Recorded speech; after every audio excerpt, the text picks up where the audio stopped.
Diabète, des mauvaises bactéries en cause? Le microbiote intestinal est-il en cause dans la survenue du diabète? C'est la piste suivie par des chercheurs qui ont découvert que certaines mauvaises bactéries perturbent le fonctionnement de l'insuline.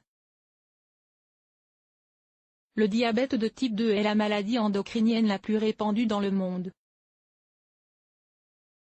Elle se caractérise par une mauvaise utilisation de l'insuline par les cellules de l'organisme. Son développement se fait très progressivement, de façon insidieuse sur de nombreuses années.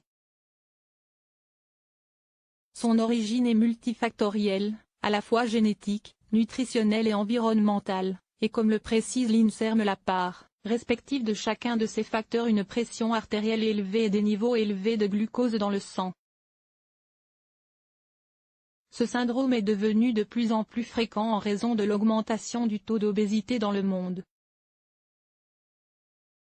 En France, sa prévalence est de 22,5% chez les hommes et de 18,5% chez les femmes.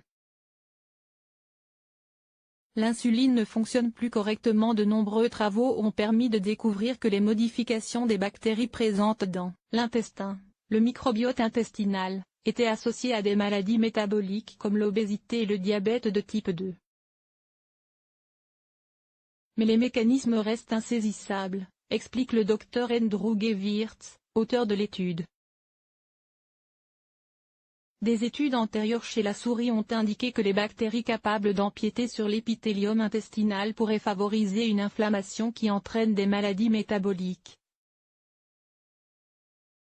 Et maintenant nous avons démontré que c'est également une caractéristique de la maladie métabolique chez les humains, en particulier les diabétiques de type 2 pouces. L'épithélium est un revêtement cellulaire qui recouvre les surfaces internes et externes du corps, y compris le tractus intestinal. Le microbiote intestinal qui reste à une distance sûre de ces cellules représente un avantage pour l'organisme. Mais les chercheurs affirment que lorsque celui-ci empiète sur cette zone, cela provoque une inflammation chronique qui interfère avec le fonctionnement de l'insuline, hormone, fabriquée par le pancréas, provoquant ainsi un diabète de type 2.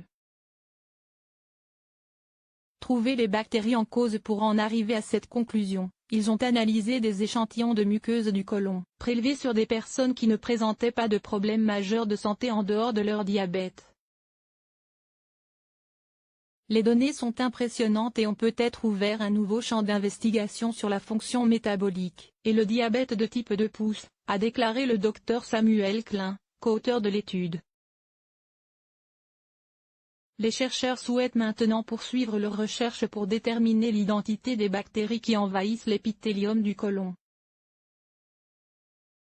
Une tâche ardue car le microbiote intestinal peut compter jusqu'à 160 espèces de bactéries.